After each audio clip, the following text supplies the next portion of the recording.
साथों नमस्कार, स्वागत है आप सभी का। मैं आपके साथ उत्कर्ष मिश्रा और आपका स्वागत है आपके अपने official NRC plural YouTube channel पर, जहां पर आपको सभी सरकारी भर्तियों की इन्फॉर्मेशन सूचना सबसे पहले सर्वप्रथम आपको प्रोवाइड की जाती रहती है। कोई भी सरकारी भर्ती आती है, उस भर्ती के विज्ञापन के बारे में एंड उस भर्ती प्रक्रिया के बारे में A to Z step by step आपको सारी इन्फॉर्मेशन, आपको यहाँ पर सारी जानकारी, संपूर्ण जानकारी आपको यहाँ पर मिलती रहती है। सबसे पहले पूरा वीडियो देखने से पहले आपको डिस्क्रिप्शन बॉक्स में Telegram group and WhatsApp channel and WhatsApp group का लिंक मिल जाएगा, ठीक है। उसको आप जरूर ज्वाइन करें। क्या है ना कि बहुत सारी शॉर्ट इन्फॉर्मेशन होती है जिस पर वीडियो बना पाना थोड़ा मुश्किल हो जाता है, तो वो इन्फॉर्मेशन आपको वहां पर दी जाती है, तो उसको जरूर ज्वाइन करें जिससे कि अन्य अनदर सारी इन्फॉर्मेशन आपको भी वहां पर मिल सके। चलिए बात करते हैं जो अशुल्पिक स्टेनोग्राफर भर्ती के लिए विज्ञापन जारी हुआ उसके बारे में। अब इसके लिए आवेदन कब लिए जाने हैं, विज्ञापन कब जारी हुआ, शुल्क कितना है, योग्यता क्या क्या मांगी, इस बार योग्यता में क्या क्या बदलाव किया गया है, जो परीक्षा होगी कब होगी, जो सिलेक्शन प्रोसेस प्रक्रिया है ये कैसे सिलेक्शन किया जाएगा, ये सारी जानकारी आपको यहाँ पर मिलने वाली है। और यदि आपको इस भर्ती के लिए आवेदन करना है तो आपको कहीं और जाने की जरूरत नहीं है। आप यहीं से, इसी वीडियो से आपको आवेदन करने का लिंक भी प्रोवाइड कर दिया जाएगा। और हाँ गाइस, वीडियो देखने से पहले सबसे पहले आप लोग जो है वीडियो के लिंक को मैक्सिमम शेयर कर देना। जितने भी आपके पास कांटेक्ट में लोग हैं, क्या पता आपका एक लाइक एक शेयर किसी के भविष्य बना सकता है, किसी का लाइफ सेट कर सकता है। देखिए बहुत सारी भर्तियां आती है लेकिन उस भर्ती के बारे में काफी लोगों को अपडेट नहीं हो पाती, काफी लोग पास ये सूचना पहुंच नहीं पाती, तो इन्फॉर्मेशन उन सभी तक पहुंच सके और वो भी इस भर्ती में पार्टिसिपेट कर सके। चलिए ये देखिए, उत्तर प्रदेश अधीनस्थ सेवा चयन आयोग यानी कि यूपी ट्रिपल एससी की तरफ से ये विज्ञापन जारी किया गया है। और विज्ञापन जारी किया गया था 2 फरवरी 2024 को, ठीक है।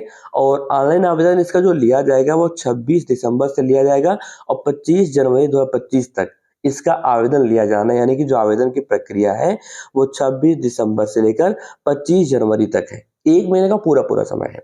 और यहाँ पर आपको आवेदन शुल्क जो जमा करने के संशोधन करने की तिथि है वो 1 फरवरी 2025 है। यानी कि शुल्क समायोजन आपने जो फीस पेमेंट करनी है, और यदि आपने फॉर्म भरा है उसमें कोई त्रुटि रह गई है तो आपको सुधार करने का मौका भी मिलेगा। 1 फरवरी 2025 को आप उसमें संशोधन भी कर सकेंगे।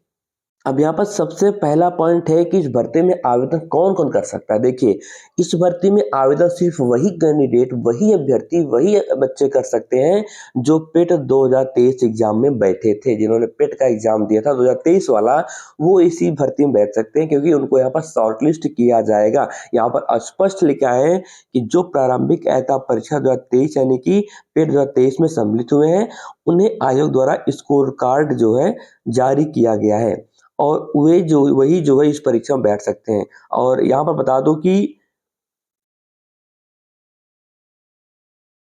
आपको आवेदन कैसे करना है। हालांकि आवेदन की प्रक्रिया अभी नहीं शुरू हुई है, वो 26 तारीख से शुरू होगी, ठीक है। लेकिन UP SSC.gov.in इसकी ऑफिशियल वेबसाइट है जहां से आपको आवेदन करना है। हालांकि जैसे ही आवेदन का इसका लिंक एक्टिवेट हो जाएगा, आपको उसका जो लिंक है इसी डिस्क्रिप्शन बॉक्स में मिल जाएगा, या फिर मैं इसके लिए एक डिफरेंट अलग वीडियो बना दूंगा 26 तारीख को, उसको वहां से आप डायरेक्ट जो है आप आवेदन कर सकेंगे। ओके, अब आवेदन की प्रक्रिया आपको इसको देखने की जरूरत नहीं है। आवेदन की करने की क्या प्रक्रिया, बहुत सिंपल प्रोसेस है। मैं आपको जब आवेदन इसका स्टार्ट होगा, शुरू होगा, उसी वीडियो मैंने आपको जानकारी वहीं पर दे दूंगा।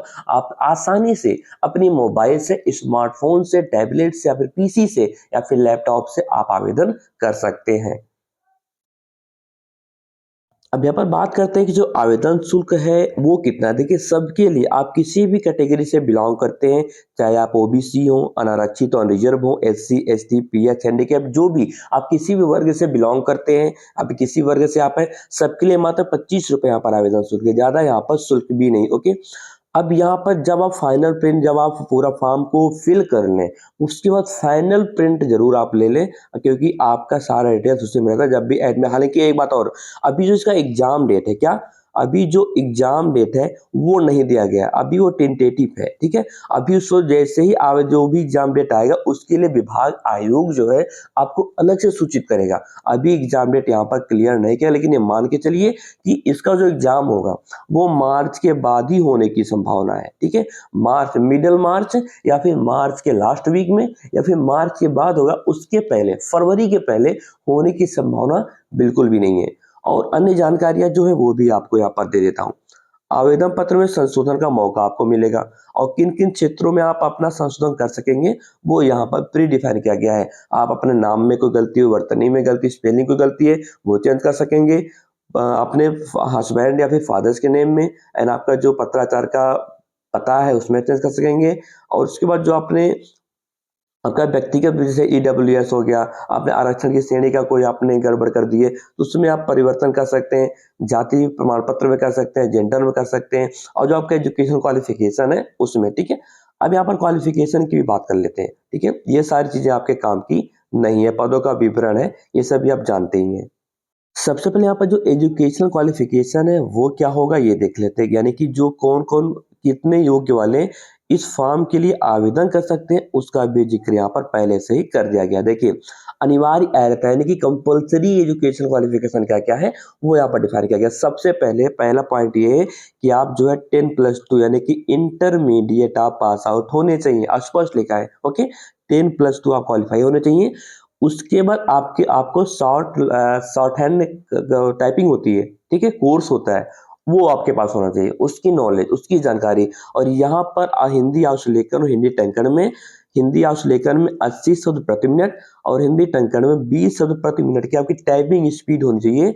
उसके साथ-साथ यहाँ पर ट्रिपल सी का सर्टिफिकेट भी माँगा है, यानी कि ट्रिपल सी का कोर्स होता है, जो लोग किए होंगे वही यहाँ पर आवेदन कर सकते हैं और जो लोग ना किए हों तो अभी टाइम है। दिसंबर माह में भी इसका जो आ जाता है, हर महीने ट्रिपल सी का आवेदन लिया जाता है। इसके लिए आप जो आवेदन कर दें ताकि आप उसके लिए योग्य हो जाएँ। अधिमानी अर्हता का मतलब होता है कि कंपल्सरी क्वालिफिकेशन है या वो नहीं होता है, कंपल्सरी नहीं होता है। यदि आपके पास ये क्वालिफिकेशन है, आपके आपके पास ये सर्टिफिकेट है, तो ठीक है, नहीं है तो कोई बात नहीं है, ठीक है? और यदि आपने प्रादेशिक सेना में कम से कम 2 वर्ष की आपने सेवा की हो या फिर आपके पास राष्ट्रीय कैडेट कोर का बी प्रमाण पत्र हो यानी कि एनसीसी का बी आपके पास बी कोर का प्रमाण पत्र हो, तो यहाँ पर अच्छी बात है और ऐज की लिमिट की बात कर लें एज लिमिट सब यहाँ पर दे दिया गया है। हालाँकि जो सामान्य की बात करें तो कम से कम 18 वर्ष और मैक्सिमम 40 वर्ष है और जो यहाँ पर रिजर्व कैटेगरी के कैंडिडेट्स हैं, उनको एज अ रिलैक्सेशन एज पर रूल्स उनको यहाँ पर उम्र में छूट यानी कि रियायत दी जाएगी और ठीक है। अब चयन का आधार देख लेते हैं। जो चयन का यहाँ पर आधार है यानी कि सिलेक्शन प्रोसेस होगा, वो पेट के आधार पे नहीं होगा, बल्कि जो आपका मुख्य परीक्षा होगी, क्या होगी? मुख्य परीक्षा होगी, उसके आधार पर जो आपका रिटन एग्जाम होगा, उसके आधार पर आपका यहाँ पर सिलेक्शन किया जाएगा, ठीक है? यहाँ पर ये बातें सब स्पष्ट करी गई हैं। अब इसमें जो विशेष नोट्स हैं, देखिए ये सब चीज़ें आपके काम की नहीं है और भी चीज़ आपको दिखा देते हैं। इस भर्ती में कुल कितने रिक्त पदों पर चयन होना है, उसका भी जिक्र यहाँ पे किया गया है। तो टोटल नियंत्रणाधीन आशुलिपिक के कुल रिक्त पद है 661 हैं, जहाँ पर 608 सीट सामान्य चयन के लिए है और प्लस 53 सीट विशेष चयन के लिए पदों पर चयन तो भारत के नागरिकों से ऑनलाइन आवेदन आमंत्रित किए गए हैं, ठीक है? कुल मिलाकर 661 पदों पर ये जो है भर्ती होनी है। तो यदि आपको कोई जानकारी हो अच्छा यदि आप इसके जिसका जो ये पीडीएफ फॉर्मेट है विज्ञापन या डाउनलोड करना चाहते हैं तो आपको डिस्क्रिप्शन बॉक्स में इसका लिंक मिल जाएगा, ठीक है? बाकी आगे की जो भी इन्फॉर्मेशन होगी आपको इसी एनआईसी पोर्टल ऑफिशियल चैनल पर मिलती रहेगी।